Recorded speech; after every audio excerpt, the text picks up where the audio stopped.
Welcome to our channel. Today we how to activate Shopify payment settings with Stripe, full guide step by step clearly.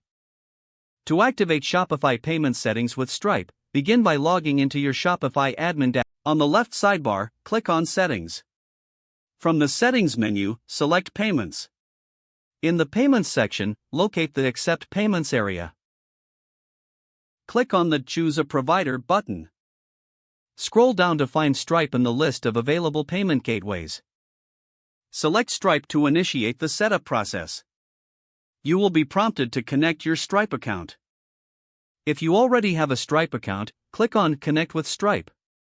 If you do not have an account, click on Create a new Stripe account. Follow the on-screen instructions. Once your Stripe account is connected, return to the Shopify payments settings.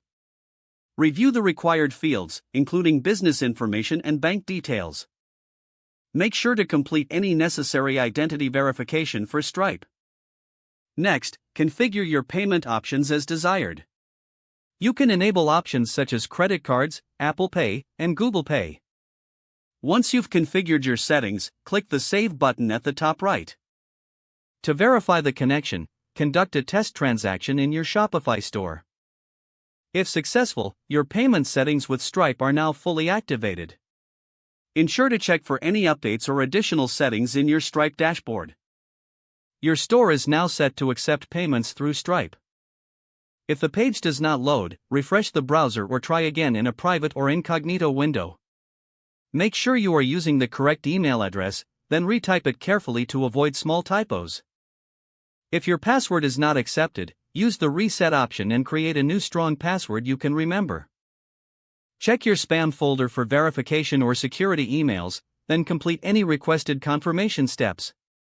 Enable two-factor authentication if available to improve account security and reduce unauthorized access risk. After signing in, review your profile details so your contact information and settings are accurate and current.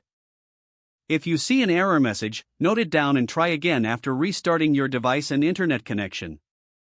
Log out when you finish, especially on shared devices, to keep your account and payment information secure. If the page does not load, refresh the browser or try again in a private or incognito window. Make sure you are using the correct email address, then retype it carefully to avoid small typos. If your password is not accepted, use the reset option and create a new strong password you can remember. Don't forget to like this video and subscribe to our channel for more step-by-step tech guides.